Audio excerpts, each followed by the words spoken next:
and they're feeling anxious about, starting in a new place, in a new country, new environment, new language, new culture, the best that I can be. But bakit hindi niya ako makita? Why doesn't this person appreciate me? Alam mo yun, why? Wherever we go, meron tayong may encounter ng mga tao, colleagues natin na medyo may pagka, sometimes bully. I'm sure that if we can do it, I'm sure that you can do it as well.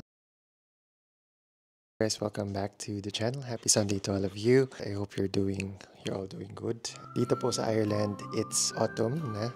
Medyo cool na po ang breeze ng hangin.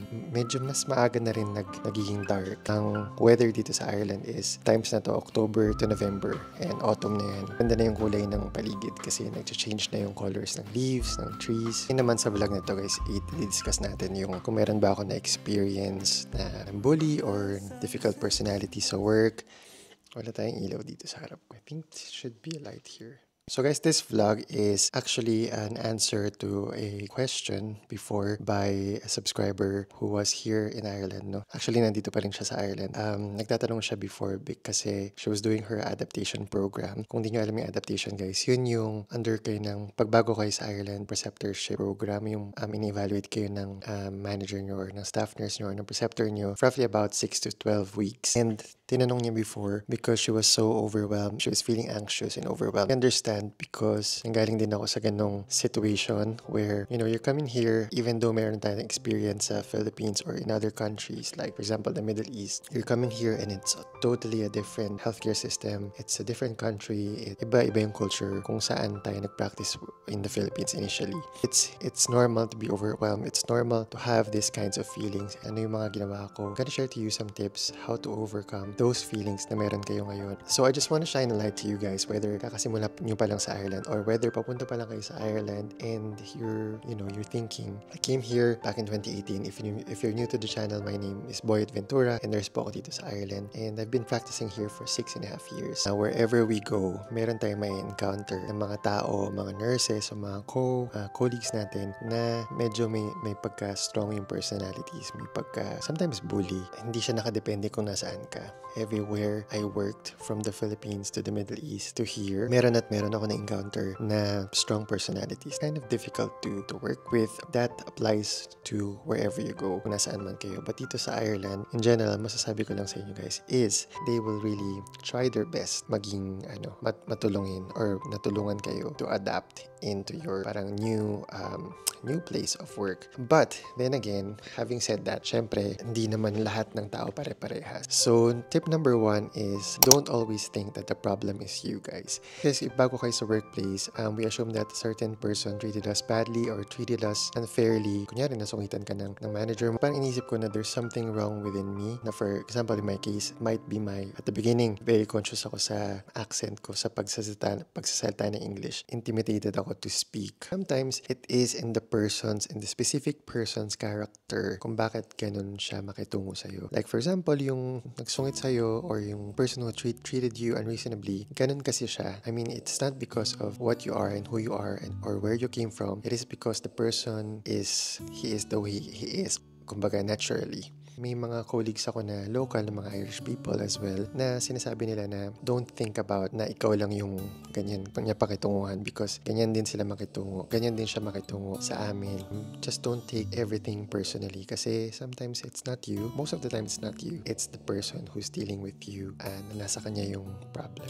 So tip number 2 naman guys, if medyo down kayo because you're feeling na hindi kayo masyadong knowledgeable, na wala kayong masyadong skills, na yung mga kasabayan nyo is talagang alam na nila ginagawa nila. If you're feeling inferior guys, take the step forward in order to make positive changes. Gamitin nyo yung feeling of inferiority to strive for growth and to strive for excellence. Kunento ko guys to before sa vlog ko where I was feeling so anxious, so inferior when I was starting because I felt like I didn't have enough knowledge para makipagsabayan sa mga local nurses nila because especially if compare mo yung sarili mo sa mga senior nurses na who were there for 20, 30 years course, minsan maliliit ka talaga na parang, kaya ko ba to? Alam mo yun, magagawa ko rin ba to? Magiging katulad rin kaya nila ako? Those were the questions before na lagi kong inaano sa isip ko. And I was asking my managers before na, paano ba maging kagaya nila? Paano ba ako maging magaling na nurse kagaya nila? Third month ko dito sa Ireland. Sabi ko sa manager ko na, I don't think I can,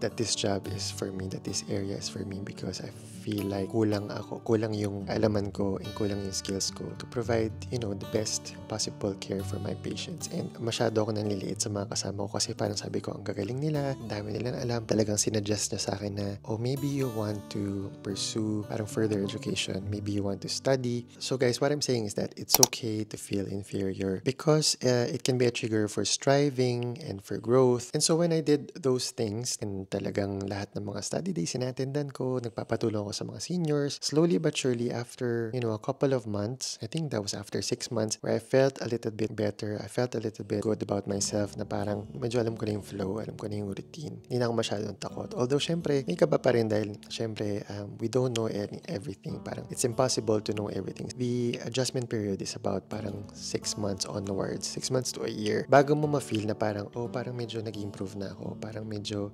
kaya-kaya ko na ng konti.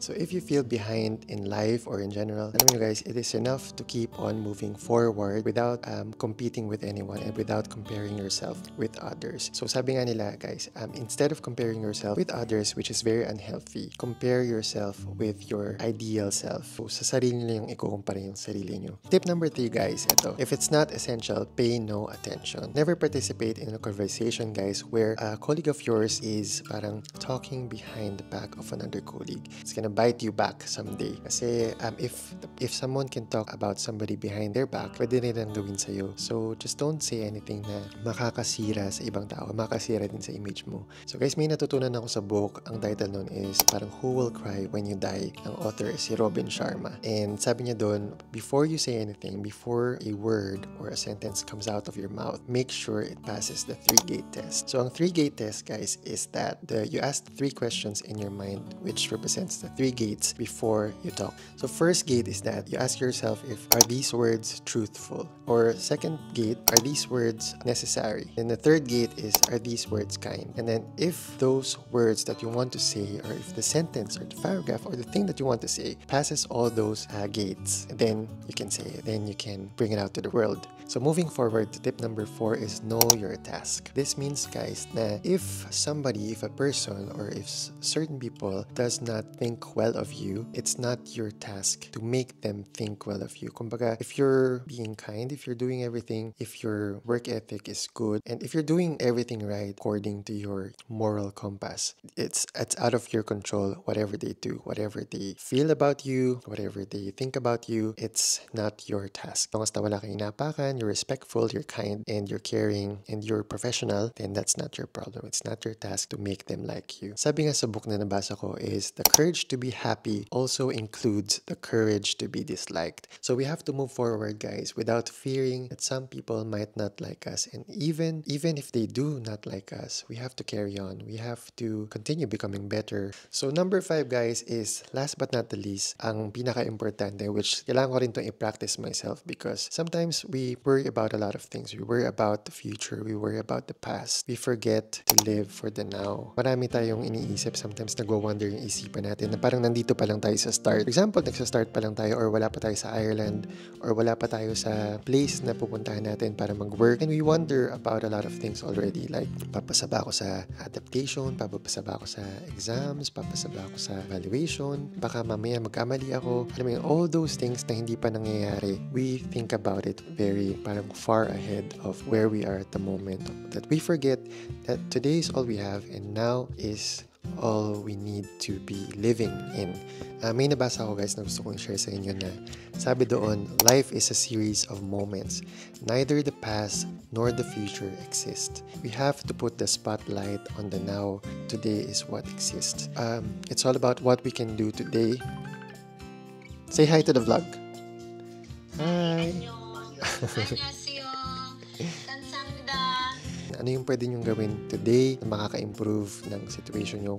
Whatever situation you're in. For example, nagsastart kayo ng training or ng adaptation or ng aptitude exam. Ano yung pwede kong gawin ngayon na makakatulong sa akin? Whatever it is, sabi nga nila, small actions are better than grand intentions. So, those are the things na dapat natin pagtuunan ng pansin. Not yung, papasaba ko in the future, papasaba ko next week sa evaluation ko. Or those were my 5 tips. Kung meron kayong mga tips na gusto nyo idagdag na makakatulong sa mga nagsisimula pa lang na mag-work sa abroad or mag-practice ng nursing profession sa abroad, sa ibang bansa, and they're feeling anxious about, starting in a new place, in a new country, new environment, new language, new culture, meron kayong may share, please comment down in the comment section below, and I'm sure marami kayong matutulungan and marami kayong may inspire na ating mga colleagues na nagsisimula pa lang. And that's what this channel is for. It's to share information, it's to share inspiration and motivation sa mga taong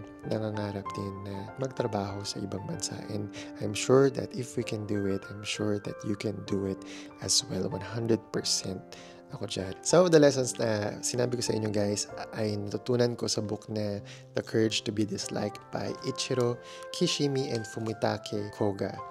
Yung mga life experiences ko, in-apply ko lang dun sa mga life lessons dito sa book na to. Wala ko link sa description ng video na to. Link to my Amazon storefront. Kung gusto nyong mag-buy ng mga books na binabasa ko or nabasa ko, nandun siya sa Amazon storefront. So that's the end of our video guys. I hope meron kayong natutunan and I hope na-inspire kayo ng kahit konti lang.